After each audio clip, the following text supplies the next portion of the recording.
Hello everyone, आज मैं लेके आ गई हूँ फेलियर फ्रेम का एपिसोड 3। तो चलिए वीडियो को स्टार्ट करते हैं। एपिसोड की स्टार्टिंग होती है और हमें दिखाया जाता है मेमोरी के क्लासमेट्स को। वो लोग वहाँ पर मॉन्स्टर्स को मार रहे होते हैं और साथ ही अपना लेवल अप कर रहे होते हैं। तभी हमको एक लड़की दिखाई जाती है, वो बहुत ज्यादा डरी हुई होती है और उसका नाम कोबाटो होता है। उसके पास एक और लड़की आती है जिसका नाम इकुसाबा होता है और तभी कोबाटो बोलती है, तुम यहाँ पर क्या कर रही हो? जिस पर वो बोलती है, कोबाटो तुम बहुत ज्यादा डरी हुई हो और साथ ही मुझे इस नाम से मत बुलाया करो। तुम्हें पता है ना, मुझे इस नाम से नफरत है क्योंकि ये मेरे घर वालों ने रखा था। तो तुम मुझे असागी कहकर बुला सकती हो। असागी उसको कहती है, तुमको पता है ना अभी यहाँ पर क्या चल रहा है।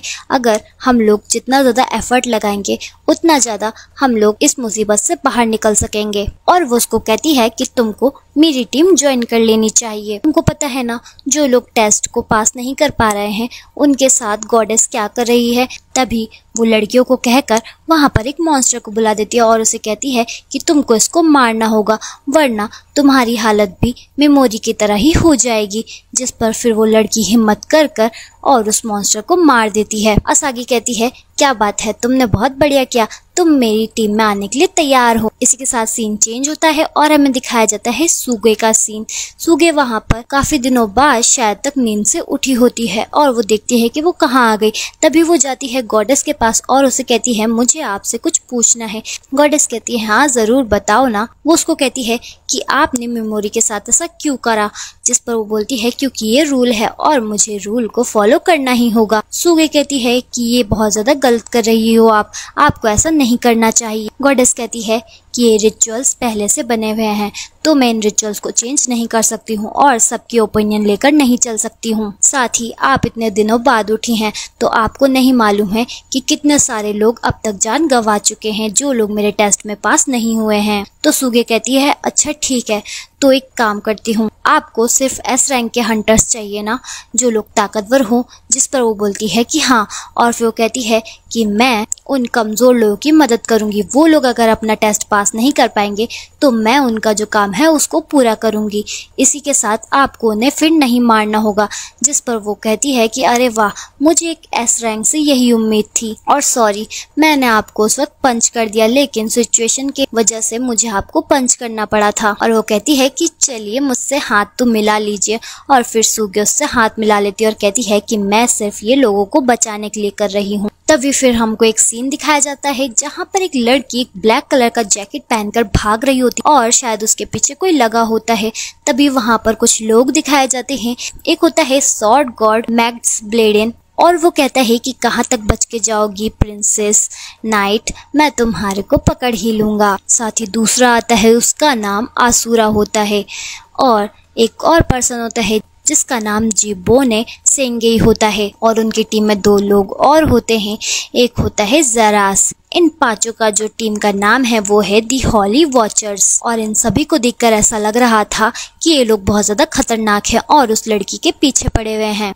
सीन चेंज होता है और हमें मेमोरी दिखाया जाता है जो कि अब उस डेंजन से बाहर आ चुका था। उस खंडर किले से बाहर आने के बाद वो आ जाता है जंगल में और सोचता है अब मुझे क्या करना चाहिए। मेरी पावर्स हैं वो भी बहुत ज्यादा कम हो रही हैं क्योंकि उनकी स्ट्रेंथ कम हो रही है। मुझे किसी डीमन को ढूंढना होगा अपनी पावर्स का लेवल अप करने के लिए और साथ ही मुझे एक चाकू और तलवार की जरूरत पड़ेगी। तभी उसको झाड़ियों में आवाज आती है। वो जैसे ही वहां जाकर देखता है तो वहां पर होते हैं कुछ स्लाइम्स और उनमें सबसे छोटा स्लाइम अपने आप का बचाव कर रहा होता है उन बड़े स्लाइम से और खेल रहा होता है। मेमोरी उन सभी स्लाइम्स को पैरालाइज कर देता है और कहता है कि मेरे को जैसा डाउट था वैसा ही निकला और फिर वो बाकी जो स्लाइम्स थे उनको वापस से छोड़ देता है, लेकिन जो छोटा वाला स्लाइम था उसको पैरालाइज करके रखता है। फिर मेमोरी उससे कहता है, मुझे पता है कि तुम मेरे पैरालाइज की वजह से हिल नहीं पा रहे हो, लेकिन मुझे तुमसे बात करनी थी। मुझे अच्छा लगा जब तुम अपने लिए स्टैंड ले रहे थे और लड़ रहे थे। देखो मैं तुमको छोड़ तो दूंगा लेकिन तुम मुझ पर पलटकर हमला मत करना। और फिर मेमोरी उसको छोड़ देता है। तभी मेमोरी जाने लगता है लेकिन वो स्लाइम उसके पीछे आने लगता है। मेमोरी कहता है, तुम मेरा पीछा क्यों कर रहे हो? लेकिन वो स्लाइम फिर भी मेमोरी का पीछा कर रहा होता है।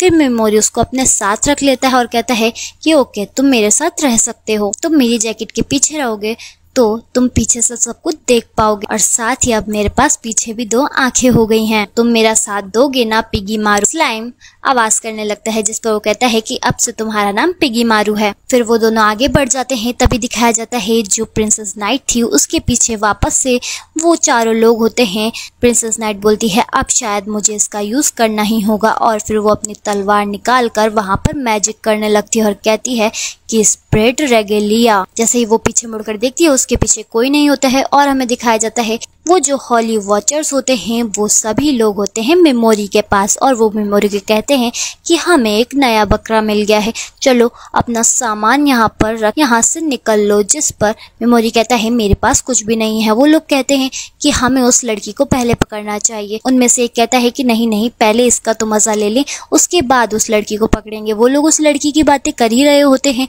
तभी वहां से मेमोरी चुपचाप निकलने लगता है। मैगेट्स उसको रोकने लगता है और कहता है कि हे तुम भागने की कोशिश बिल्कुल मत करना, जिस पर मेमोरी उसको पैरालाइज कर देता है और कहता है कि ये मेरी पावर्स इंसानों पे भी काम कर रही है, इसका मतलब है कि इंसानों पर और डिमंस पर ये सेम काम करेगी, लेकिन उस गॉडेस पे वो काम क्यों नहीं कर रही थी। और फिर तभी मेमोरी कहता है कि मुझे तुम लोगों पे बिल्कुल रहम नहीं खाना है, और अब मैं तुम लोगों को मार दूंगा। इसी के साथ वो उन सभी को पैरालाइज कर कर अपनी पॉइजन स्किल का इस्तेमाल करके उन्हें मार देता है और उनका सामान लेकर वहां से आगे बढ़ जाता है। तभी उसे किसी इंसान के होने का सेंस होता है, जिस पर हमें दिखाया जाता है कि जो प्रिंसेस नाइट है वो देखती है कि वहां से वो लोग गायब तो हो गए थे, लेकिन उसको अभी भी किसी चीज का सेंस हो रहा था।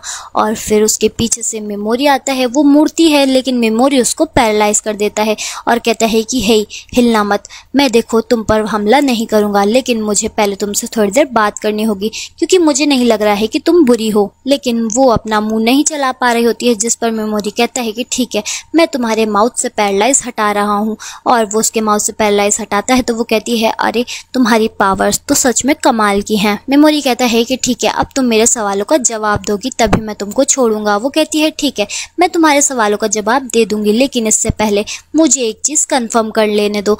वो पूछती है क्या तुमने किन्हीं 4 लोगों को देखा है ग्रुप में? वो बोलता है कि हाँ मैंने देखा है और वो लोग मेरे साथ ही थे। जिस पर वो कहती है तो तुमने उनके साथ क्या किया? वो बोलता है मैंने उन्हें मार दिया। वो शॉक्ड हो जाती है और कहती है क्या तुमने उन सभी को मार दिया? ये तो बहुत ज़्यादा कमाल है, मतलब कि तुम बहुत ज़्यादा पावरफुल हो। अब मेरे को कोई डर नहीं है, तुम मेरे से कोई भी सवाल पूछ सकते हो, मैं उसका जवाब ऑनेस्टली दूंगी। फिर मेमोरी उससे बोलता है अच्छा ठीक है, एक बात बताओ, क्या तुम इस लैंग्वेज को पढ़ सकती हो? और वो लैंग्वेज वो कहती है कि अरे ये तो फॉरबिडन लैंग्वेज है, लेकिन ये मुझे नहीं आती है, सॉरी। मेमोरी सोचता है मैं भी पागल हूँ, मैं किसी से भी इस राइटिंग के बारे में कैसे पूछ सकता हूँ। तभी वो लड़की कहती है कि मैं एक वुमन को जानती हूँ, विच ऑफ टाबूस, और वो बहुत ज़्यादा नॉलेज रखती है फॉरबिडन लैंग्वेज की इस पूरे वर्ल्ड में। तभी मेमोरी उससे पूछता है कि मेरे को उसको ढूंढने के लिए कहाँ जाना होगा? वो बताती है कि land of golden I monster, ये एक हार्टलैंड कॉन्टिनेंट है इस वर्ल्ड में। और वो कहती है कि तुम ये मत सोचना कि इसके बदले मैं तुमसे कुछ मांगूंगी, तुमने ऑलरेडी इतना कुछ कर दिया है, तुमने मेरी आखिरकार जान बचाई है। और मेमोरी कहता है अच्छा इसका मतलब है कि हम दोनों सेम हैं, लेकिन मैं सच बताऊं तुम मुझे बुरी नहीं लगी और तुम बहुत ज़्यादा ऑनेस्ट हो। और वो मन में सोचने लगता है ये बिल्कुल मेरी आंट जैसी है, वो भी बहुत ज़्यादा अच्छी थी। वो कहता है कि अच्छा ठीक है, तुम थोड़ी देर में रिलीज़ हो जाओगी, साथ ही इसकी गारंटी मैं नहीं ले सकता हूँ कि इसके बाद तुम सेफ रहोगी या नहीं।